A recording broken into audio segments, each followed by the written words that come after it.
नमस्कार दोस्तों, आप देख रहे हैं द दस्तक 24। बात करेंगे शिक्षा जगत की। कोरोना महामारी के दौरान स्कूल खुलने से जुड़ी बहस के बीच केंद्र और राज्य सरकारें ऑनलाइन शिक्षा को लेकर तरह तरह के दावे कर रही हैं। हालांकि ऐसे दावों के विपरीत सरकारी स्कूलों के शिक्षकों का कहना है कि ऑनलाइन शिक्षा कम से कम प्राथमिक स्कूलों के छात्रों तक नहीं पहुंच पा रही है। उत्तर प्रदेश, बिहार और दिल्ली के कई स्कूलों के शिक्षकों से इस बारे में बात की तो उनका कहना है कि जिन छात्रों के पास खाना नहीं है उनके पास स्मार्टफोन और डाटा कहां से आएगा। जुलाई की शुरुआत में दिल्ली के शिक्षा मंत्री मनीष सिसोदिया ने भी डिजिटल डिवाइड को ऑनलाइन शिक्षा के लिए बड़ी चुनौती बताया था। इस दौरान उन्होंने कहा था कि कई बच्चे ऐसे हैं जिनके पास फ़ोन या इंटरनेट मौजूद नहीं हैं। हमारी स्टडी के मुताबिक 10 से 20% बच्चों के परिवार के पास व्हाट्सएप नहीं है। हालांकि government school teacher association Delhi के जिला सचिव संतराम कहते हैं कि प्राथमिक में मुश्किल से 20 से 25% बच्चों तक ही ऑनलाइन शिक्षा पहुंच पा रही है। डिजिटल डिवाइड की तस्दीक नेशनल स्टैटिस्टिकल ऑफिस यानी NSO के एक देशव्यापी सर्वे ने भी की है। इसके मुताबिक ग्रामीण इलाकों में महज 4% घरों में कंप्यूटर, 14.9% के पास इंटरनेट है और उनमें मात्र 9.9% को ही कंप्यूटर चलाना आता है। House hold social consumption on education in India नाम के इस सर्वे को पिछले हफ्ते ही जारी किया गया था। संतराम दिल्ली के सुभाष नगर स्थित सर्वोदय बाल विद्यालय में पढ़ाते हैं, जहां KG से 12वीं तक की पढ़ाई होती है। लगभग 1500 से अधिक बच्चों वाले इस स्कूल में ऑनलाइन शिक्षा का हाल बयां करते हुए उन्होंने बताया कि 5वीं क्लास में 60 में से 18 बच्चे व्हाट्सएप पर ग्रुप में हैं और मुश्किल से 15 ही काम पूरा करके दे पाते हैं। उन्होंने कहा कि दिल्ली सरकार के स्कूलों का हाल तो और भी ठीक है। उन्होंने कहा दिल्ली सरकार के स्कूलों का हाल तो फिर भी ठीक है, लेकिन दिल्ली नगर पालिका यानी NDMC के स्कूलों की कमर टूटी हुई है। उन्होंने यह भी बताया कि दिल्ली सरकार ने अपने शिक्षकों को 15,000 रुपये का एक टैबलेट दे रखा है। समय से सैलरी भी देती है, लेकिन MCD टीचर्स को ना सुविधा मिल पाती है ना ही पैसे। दिल्ली के तिहाड़ विलेज नंबर 1 के NDMC primary school principal Anita Rani का कहना है कि आधे से ज़्यादा बच्चों के पास फ़ोन नहीं है। 60% बच्चों को ग्रुप में ऐड किया गया, लेकिन उनमें से ज़्यादातर एक्टिव नहीं हैं। इसका कारण साफ है, या फिर उन्हें व्हाट्सएप चलाना नहीं आता या फिर इंटरनेट की समस्या है। आपको बता दें कि लॉकडाउन के समय लोगों के पास खाने का पैसा नहीं है, रिचार्ज का पैसा कहां से लाएंगे। वहीं दूसरी तरफ आप खुद ही महसूस कर पा रहे होंगे कि आपकी जिस कंपनी की सिम कार्ड है वो आपसे 4G डाटा प्लान के हिसाब से पैसे चार्ज करती है, लेकिन नेट की स्पीड शहरों में तो 2G की तरह है, लेकिन ग्रामीण क्षेत्रों में हाल बहुत ही ख़राब है, जिसकी हालात भगवान जाने या फिर उपभोक्ता। जानकारी के मुताबिक कई गांवों में कॉल भी नहीं लगती है। हमें एक दिल्ली के अध्यापक ने बताया कि मेरे खुद के 2 बच्चे हैं और घर में एक फ़ोन है। तो आप ही बताइए, अपने बच्चों को पढ़ाएं या स्कूल के बच्चों को। संसाधनों की ऐसी कमी का इजहार बिहार और उत्तर प्रदेश के प्राथमिक स्कूलों के शिक्षकों ने भी बताया। यहाँ का आलम तो और भी गया गुजरा हुआ है।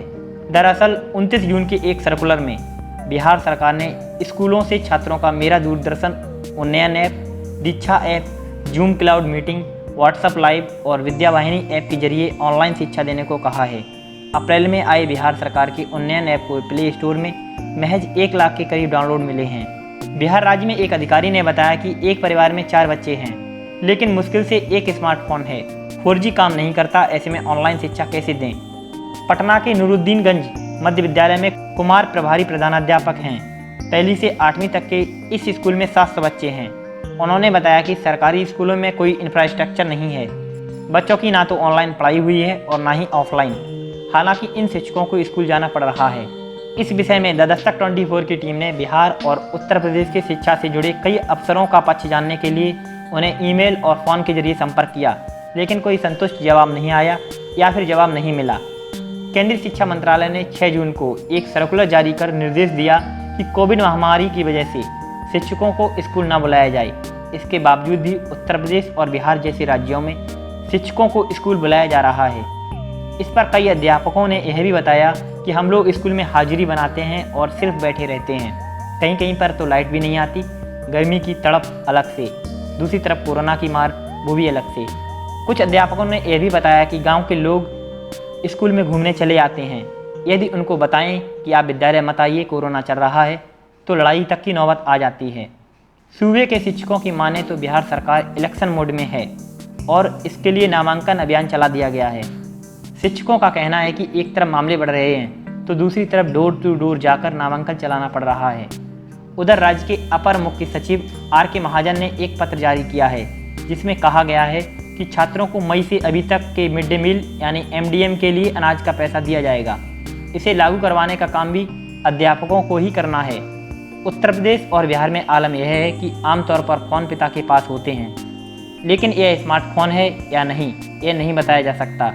लेकिन पिताजी माताजी स्मार्ट नहीं हैं। थोड़ा बहुत लॉकडाउन खुलने के बाद वो अपने रोज़मर्रा के काम से बाहर जाने लगे हैं। ऐसे में बच्चों के पास फ़ोन नहीं होता है, तो ऐसे में डिजिटल पढ़ाई कैसे हो। इसी तरह नरेश कौशिक उत्तर प्रदेश प्राथमिक शिक्षक संघ से गौतम बुद्ध नगर के जिला महामंत्री हैं और जेवर ब्लॉक में चकबीरमपुर स्थित उच्च प्राथमिक विद्यालय में पढ़ाते हैं। पहली से 8वीं तक के इस विद्यालय में 72 बच्चे हैं। कौशिक ने बताया कि 10-12 बच्चे ही ऑनलाइन पढ़ पा रहे हैं। उत्तर प्रदेश के ही गौतम बुद्ध नगर के कुलसेरा प्राथमिक विद्यालय सूतियाना के शिक्षक नीरज चौबे ने कहा कि परिवार वालों को बुलाकर उनके फ़ोन में दीक्षा और प्रेरणा ऐप इंस्टॉल करना था, लेकिन नेटवर्क रिचार्ज स्टोरेज जैसी दिक्कतों की वजह से यह नहीं हो पाता। आपको बता दें कि पिछले साल योगी सरकार ने शिक्षकों को जो टैबलेट देने की घोषणा की थी वो आज तक नहीं मिला है। ऐसे में डिजिटल शिक्षा पर सवाल और भी उठना लाजमी बनता है। इसी तरह प्रयागराज के हनुमानगंज में पूरे गांव में सिर्फ 4 स्मार्टफोन हैं। परिवार वाले छोटा रिचार्ज करवाते हैं, जो थोड़ा बहुत देखना होता है वो देख लेते हैं। ऐसे कई गाँव में पड़ताल की जाए तो सच निकल कर आ जाएगा। आखिर आप ये बताइए कि अमीर का बच्चा डिजिटल तो पढ़ सकता है, लेकिन गरीब का कैसे? सवाल बनता है, आखिर सरकार मिड डे मील तो दे रही है, स्मार्टफोन और रिचार्ज भी दे देती, जिनके पास खाना नहीं है वो ऑनलाइन कैसे पढ़ेंगे? सवाल तो कई हैं, लेकिन आपकी भी जिम्मेदारी बनती है कि सरकार से सवाल पूछें। आप देख रहे हैं द दस्तक 24। शुक्रिया।